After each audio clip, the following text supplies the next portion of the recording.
Good hello, people of the internet.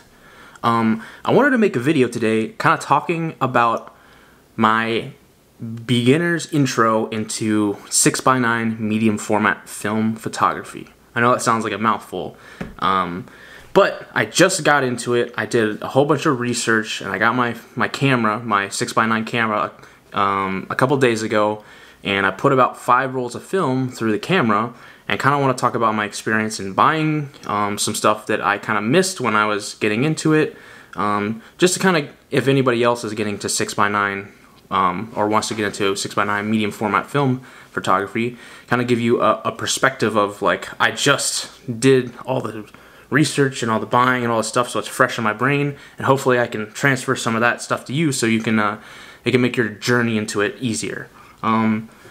So we'll talk about buying a camera, stuff you'll need, and some considerations to have when you're if you're going to get into 6x9. And then I got to get the rolls of film developed still. I shot 5 rolls of Ektachrome 100, and we'll see how those turn out.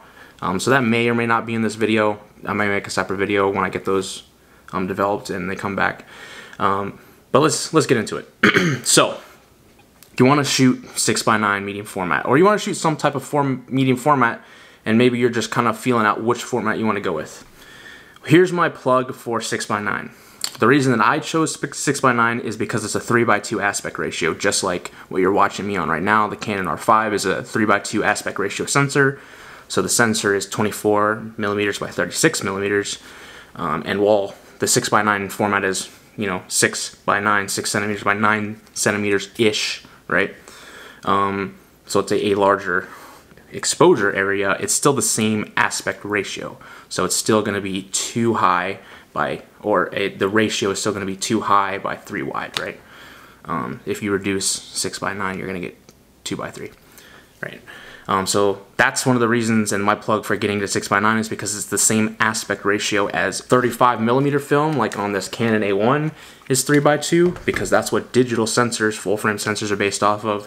APS-C sensors are 3:2, medium format 6x9 is 3:2 aspect ratio. Now, we could get into the nitty gritty on why 3:2 I think is the better choice, because you have a lot of cropping options, but that's for you to decide.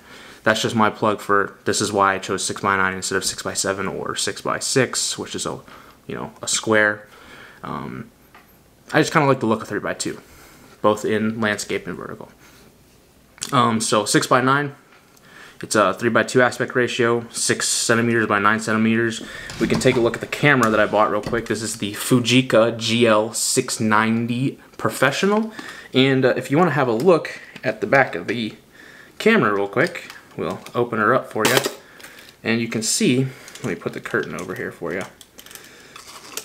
You can see how massive that negative is going to be, or positive, depending on if you're shooting color reverse film or reverse film. Color reverse film or slide film. So yeah, that's a massive negative.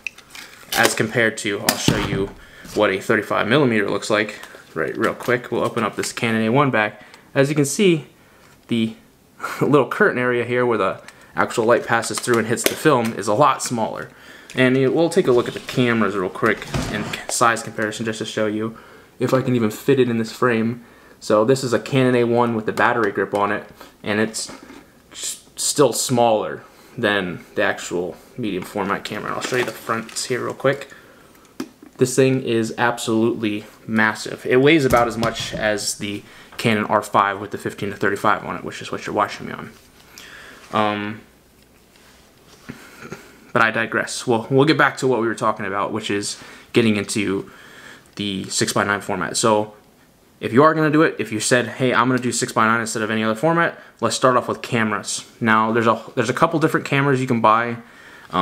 This one, like I said, is the Fujifilm Fujica GL690 Professional. It's the 3rd generation of the original model. So there was the 690, then there was the 690BL, and then there was the GL690. And then Fuji made another series, which is the GS the GSW 690, and they made 3 versions of that, 1, 2, and 3. And they also made the GW 690 1, 2, and 3.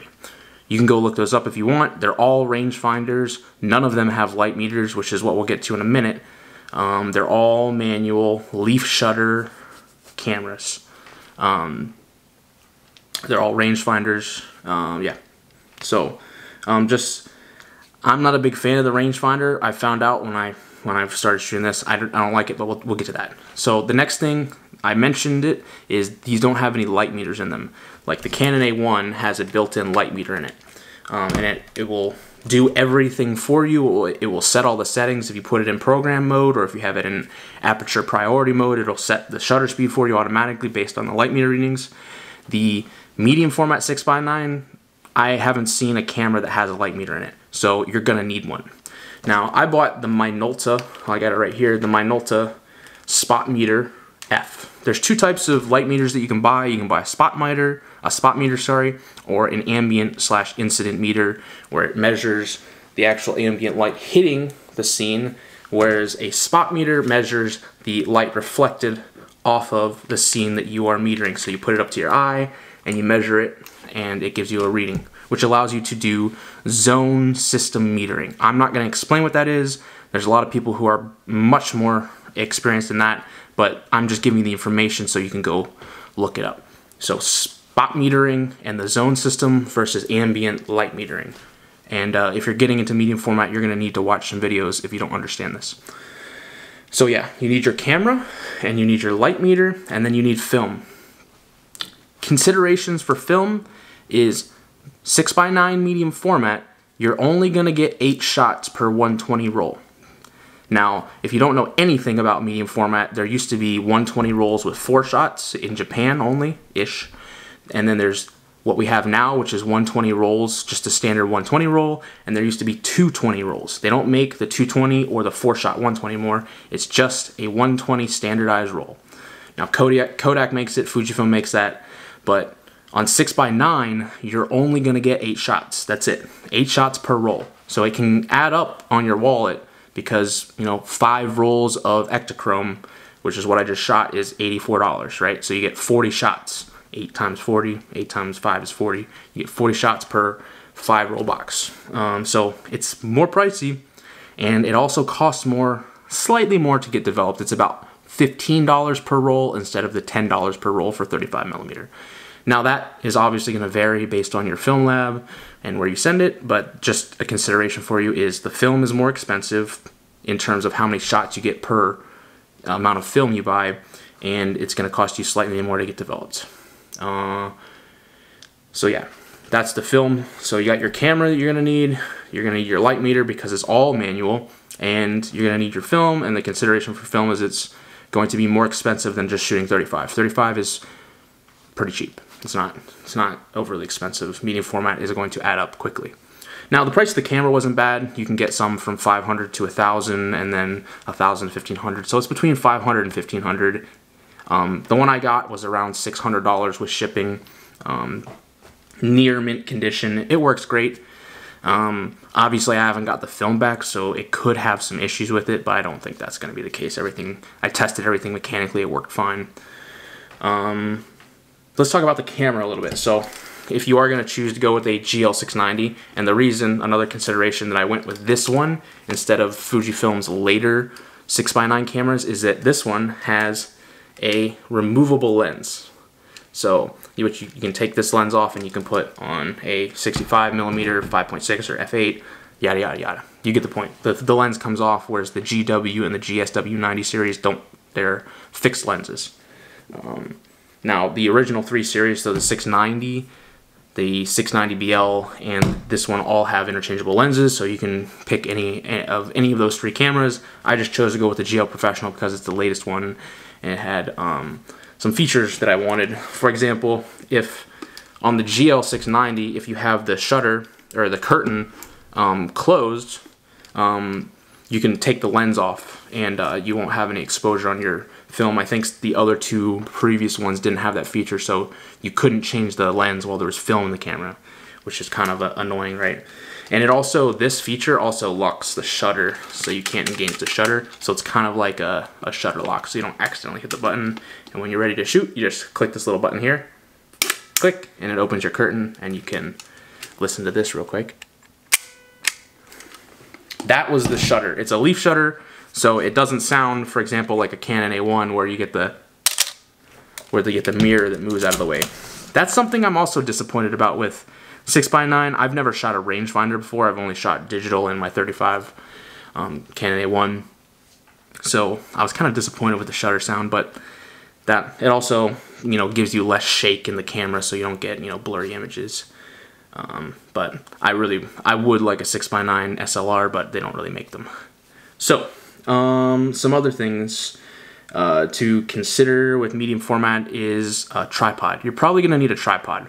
I was doing some sunrise photography this morning, and in order to get the exposure that I wanted after metering with my spot meter, I needed to get down to, like, you know, 1/1/4 or 1/4 of a second, a quarter, you know, 0.25. You get what I'm saying. A quarter of a second shutter speed in order to get the shot I wanted, and you're not going to be able to handhold that, especially on the medium format being a size. So you're going to need a tripod. I have a Peak Design mounting plate on the bottom that kind of, you can hook it onto your backpack, their mounting system, but it doubles as an Arca Swiss, and that's the tripod that I have, so I just throw it on there. And my digital camera has an Arca Swiss, so it's pretty a nice system to have. But just another consideration is having a tripod for your medium format camera. Or in general, I think you should have it. What else should we talk about with medium format? Scanning. So if you're gonna scan with a DSLR or a mirrorless camera like I do, just make sure that your film stand supports shooting medium format with whatever lens you are choosing to use. I use a 100mm Canon EF. There's a video on my channel, you can go watch that. But basically, just make sure that your film stand can support scanning 120, and all your film scanning setups have support for 120 if you're going to scan it. Or kind of what I'm doing with medium format is I'm shooting Ektachrome, and then I have a film positive image when they develop it, so I don't have to scan it if I don't want to. I can just kind of mount it, and then I can look at it if you want. So yeah, just another consideration for the scanning portion and the digitizing of the medium format. So yeah, just to talk about the camera a little bit, just to beat on a dead horse. I'm not a fan of the shutter. I wish it was an SLR, but that's everybody's individual preference. I wish the film was a little bit cheaper, but that's okay. I'm not a fan of the rangefinder. This is my first rangefinder. I'm not a fan of it, but that's for you to decide. It still works. It's just when you're actually getting in there to, you know, get your image, it's, you know, it's not the same as shooting an SLR, which is what I'm used to and what I actually really like. So I might end up buying a 6x7 medium format camera to shoot and just kind of maybe resell this one, or hold on to it and use it, you know, once in a while for special shots. But I don't think that I'm going to be shooting this a lot, just because of the expense of the film and because I'm not a fan of the rangefinder. But we'll see. Maybe it'll grow on me. So yeah, just to recap, choose your camera. Out of all the 6x9 cameras, I think these are the best. The other ones are kind of like the Bellows ones. I don't know how reliable those are. I don't know if they're good or bad. It's something you can look up if you want. But I think the most reliable is going to be these. They're fully mechanical. The Fujica 690 series. I think they're going to be the most reliable. I don't think you're going to have any issues with it. They're known as the Texas Leica, and they're kind of indestructible. They're pretty well built cameras, especially the older ones. So yeah, but yeah, choose what camera you're going to buy. You're going to need a light meter, whether it's the one on your digital camera, whether you want to use your other SLR camera that has a light meter. It's not going to be as accurate. Or you're going to do spot metering or ambient metering. You need a light meter.